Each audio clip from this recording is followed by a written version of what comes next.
sign go. But I do believe you will die if you do jump into the quicksand while this is going on, so just make sure you don't do that. Now we enter the pyramid, and now this is interesting. Sometimes there will be ghosts that pop up through here, and I'll tell you, once you enter the zone, it's kind of random how that happens, but there will be ghosts here, and there's no way to not hit them. Alright, all you have to do is pull on this lever, and the torches in the background will light up, and that's how you keep the light going on. To dodge the ghosts, and I'll talk more about the ghosts here in a second. Yeah, here we go. There is no way to dodge this. You pop this capsule, and the ghosts will pop out. And you just have to keep the lights turned on to make them disappear. And you can see you have to move these blocks to keep the barriers from moving up and down. Now through this section, all you have to do is just watch the it's kind of like those looping sections that you will keep continuously. It's not a continuous loop because you will have areas where you have to jump on those platforms that move to the left and the right on oh crap, you want to be very careful because that could have very easily crushed me. Yeah, one of these platforms,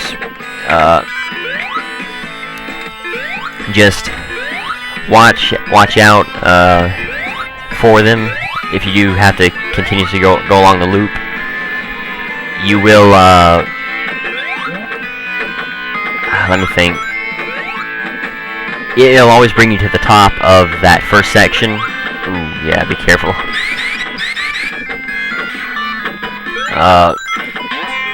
Yeah, it'll always bring you to the top of the section. It's not like a continuous loop, like I was saying.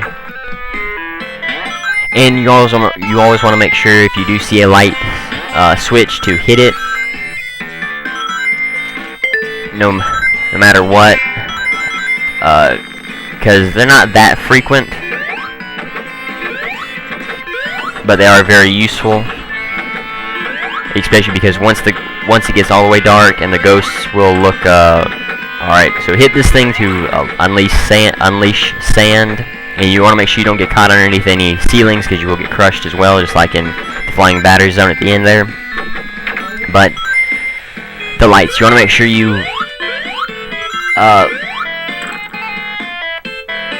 hit the lights, because once it gets all the way dark, the ghosts will start attacking you, and they'll just continuously they won't stop. And I'll see if maybe I'll be able to show off what the ghosts will look like, because this is the second stage of what the ghosts will look like. Let's see.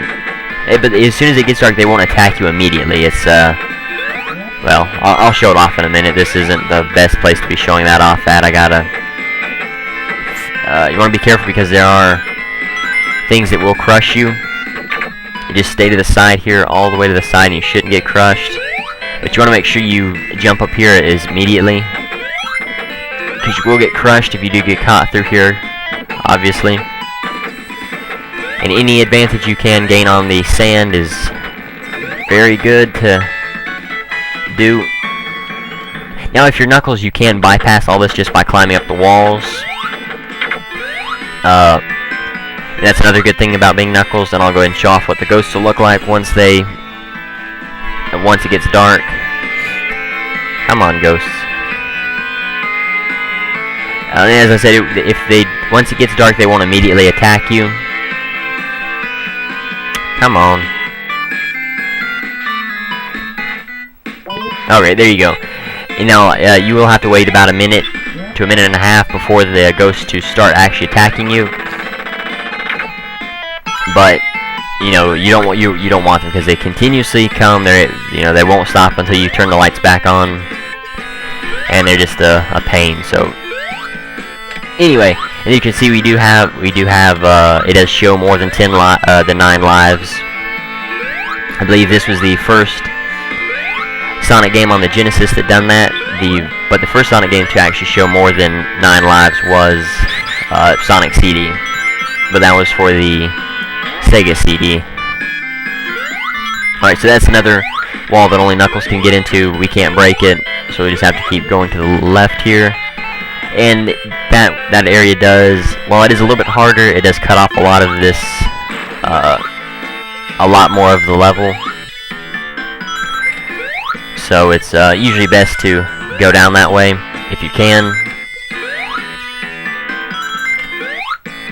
Let's see here. There we go. Anyway, let's see. Is this okay? I'm just about done with this zone or this act as well. I'm just believe I just passed halfway. And you want to make sure you hold to the right while you are sliding along the sand. Ouch. It does make it a lot easier, and you will go a lot faster than just letting Sonic do it, or just letting the sand move Sonic. And if I can't, okay, there we go. There's light switch. I was gonna say if I couldn't find a light switch, I'd probably show you the ghosts attacking me, but thankfully I didn't have to do that. Okay, here's another ring. This ring is actually kind of hard to get because that does disappear very quickly, and it's or that wall does close very fast, and if you don't do what I just did, and I've never done that before, use the scorpions to jump up there. I believe you have to look around for an area to let sand fall down on top of you, like earlier on in the zone, but it doesn't fill up quite as bad as it did earlier on in the act. It is just enough so that you can get up there.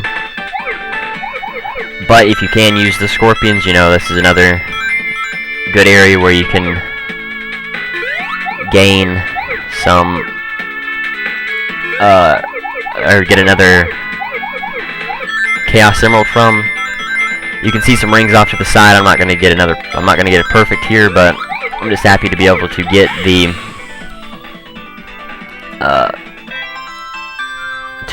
another Chaos Emerald, of course. And as you can see, I did go back because I wanted to get I wanted to see if I couldn't find another ring in Mushroom Hill Zone, and I ended up getting the orange Chaos Emerald because I did find the third one that I was looking for, but I messed up on the green one, and I wasn't able to get that one. But anyway, alright, so this is the boss. Another interesting. Well, don't go diving for it, but this kind of uses the Death Egg robot. Okay, that was quick. Anyway, thank you for watching. The challenge of the video is how many times did the ghosts change from being small to medium to big? Like, how many times did they change from being small to medium? I thank you for watching. Until next time.